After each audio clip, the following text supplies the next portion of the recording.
So over the offseason, my beloved Hawks went out and upgraded their defense after getting in Jack Ginnivan and Nick Watson along with Marbior Chol last year. They have now shored up their backline, getting Josh Battle from the Saints and Tom Barrass from the Eagles. And I'm going to dissect how those two gentlemen are hopefully going to help the Hawks go better in 2025 and moving onwards. My name is Daz. I talk footy. Click the subscribe button to join the Daz Talks Footy family. Like the video so more people can watch it. And if you haven't watched my last video, which is all about Collingwood, go check that out. I would really appreciate that. Now, Barrass from the Eagles is a best and fairest winner and will be 29 for the entirety of his debut season. His birthday is the start of October. If the Hawks play in the grand final next year, he will still be 29. Hawthorn did not trade for a 30-year-old. Stop telling me they did that. He's 29. He will be 29 for his entire first season. He's 29. Okay, moving on. And of course, Josh Battle, who is 26, a free agent, and right in the sweet spot for Hawthorn's list build. And Josh is actually where I'm going to start in this video. Josh put up impressive numbers, just a tick under 18 disposals and some really good intercept and defensive numbers there. And the need or the want for Hawthorn to go get tall defenders was paramount throughout the year. Sam Frost was awesome, don't get me wrong. But Ethan Phillips was delisted. Whether you think that was unlucky or not, he's just not there anymore, and we've got to learn to live with that. And Denver Granger Barrass just didn't work out as the number 6 pick in the 20 draft. So with those two out and Jai Sarong getting exposed in the game against Port, now I don't think he was anywhere near as poor as maybe others thought in that game, but the Hawks definitely needed an upgrade, and Battle is definitely that. Jimmy Blank's knee is going about as well as Hawk Tour Girl's meme coin at the moment, and the fact that is a sentence that makes sense in our society makes me feel about a decade and a half older than I actually am. Anywho, poor Jimmy Blank's knee is not that great, so effectively the depth chart for the Hawks down back next year is effectively going to be Barrass, Battle, Frost, Sicily, Scrimshaw as the 5th option, which is kind of incredible because Jack was one of the most underrated key defenders last year, and he's not a key defender. He's over 190 centimetres, but going into round 1 last year, he was a rebounding defender. And at his best, he probably still is, but his ability to play back shoulder for large parts last year was genuinely tremendous. But Josh is an upgrade in that department. In the game against the Hawks this year, it was the only game that he had 20 and kicked 2 in, and it was one of only 4 occasions for St Kilda the entire year of a player having 20 disposals and kicking 2 goals. Josh did that, had over 450 metres gained and plenty of good numbers there. He finished 3rd in St Kilda's best and fairest, kind of bemusing considering they didn't want him at their best and fairest, but he was number 6 there for coaches' votes per game. He was the number 6 rated player at St Kilda last year according to AFL player rankings, and a top 10 key defender in the competition according to those rankings. Hawthorn are not getting a scrub, and whilst Cal Wilkie is absolutely St Kilda's best key defender, Battle is not just a consolation prize or a set of steak knives. He is a bona fide, very good key defender. And if you need any more fantastic numbers, they're up there on the screen, but Battle is definitely going to open up some avenues for other Hawthorn players. Number 1, will it cause James Sicily to play more forward last year? Sicily kicked 30 goals in 2016 and has only kicked 40 outside of that season. He was ever dangerous last year. He kicked 9 goals last year, did James Sicily. 7 of them came in the final quarters of games. But even Battle himself can go forward. He's kicked 30 goals throughout his career and might be adding to a gluttony of Hawks that can either play dual positions or can play dual zones on the field. You even think of Hawthorn Smalls, especially down back.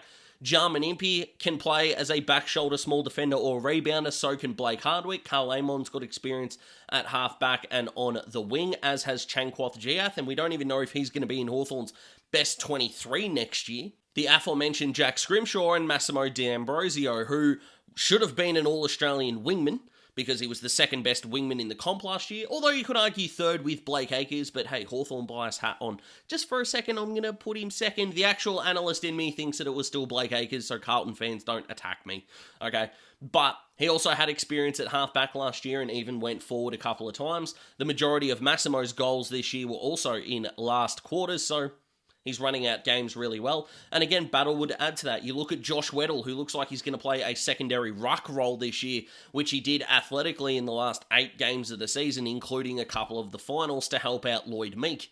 Given the fact that Mitch Lewis is not going to be back until the midpoint of next year, it probably looks like Mabior Chol can't really spend a lot of time in the ruck. Now, for me, in my opinion, that is a little bit of a shame because Mabior could be inconsistent in his ability to impact games for the full 4 quarters. Giving him some ruck contests might have been the best way to keep him fresh, I suppose, but that is a lot of nitpicking for a side that went interstate and came within half a kick of a prelim. But overall, not only will Josh's ability give the Hawks a chance to play a little bit more of a flexible game style, of which they already did last year. If he's required to just be the number 2 key defender next year, he's going to be able to do that well.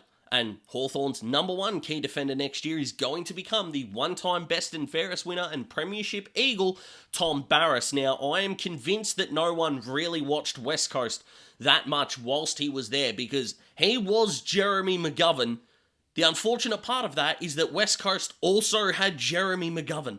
Tom Barrass is a very good key defender. Now, I'll put my hand up. I got his trade value horrifically wrong. Look at that on the screen. Now, part of that is like the value I'd put on him, but there's no excuse. I got that wrong. The first and second round pick is pretty much all it took. So, again, with fourths, it doesn't really matter all that much. So, but Daz got that wrong, right? Take off a first round pick, take off the second that the Hawks had to get back. I got that wrong. But that doesn't mean that Hawthorn aren't getting a gun player, but Daz, he's injured a lot. Okay, he hasn't played 20 games in a season yet. And let's say he doesn't this year. He plays 18. He misses 5 games. Sam Frost is still there. So Hawthorn's defense for 5 games is going to look exactly the same as it did this year. Well, how did it look this year? Well, no one in the home and away season last year conceded less shots on goal than Hawthorn did.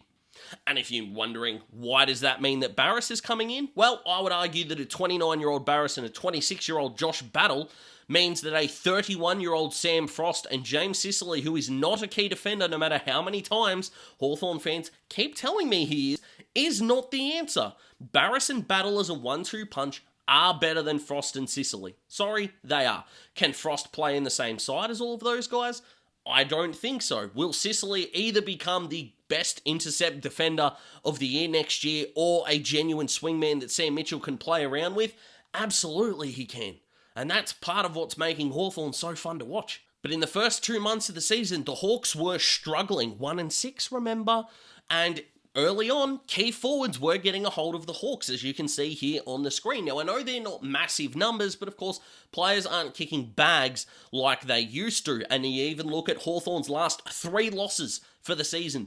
Jeremy Cameron kicked 4 goals for. Jesse Hogan kicked 5 goals too, and effectively brought GWS back in that final quarter. And then Mitch Georgiades, as well as Willie Rioli, but Mitch Georgiades kicked 3 goals too from 5 marks inside 50. Barrass and Battle are a huge help there. And given that they were ranked as above average or elite in the intercept mark and intercept possession categories last season, now you even look at their rankings from last year, Tom Barrass took the second most intercept marks last year, and both of them are top 20 across the board there, even ranking in the top 3 for the Hawks in those key areas. So you plug them in, and all of a sudden, Scrimshaw gets a lesser opponent. Maybe even a Blake Hardwick might get a lesser opponent. If not, Jarman Impey would, and they would then go to another level. The layers of this are only positive for the Hawks, unless you're thinking to yourself, they're going to do season-ending injuries, which if that's what you're thinking at this point, why would any team do any trade or free agency deal? You have to take that off the table. And in the last 10 weeks of 24, there was no better side at scoring off turnover than the Hawks, and they were the second best team in the competition from scoring from their defensive half, with number 1 in the comp being Fremantle. Again, you might look at these numbers and go, why the heck did they need the 2 key defenders then?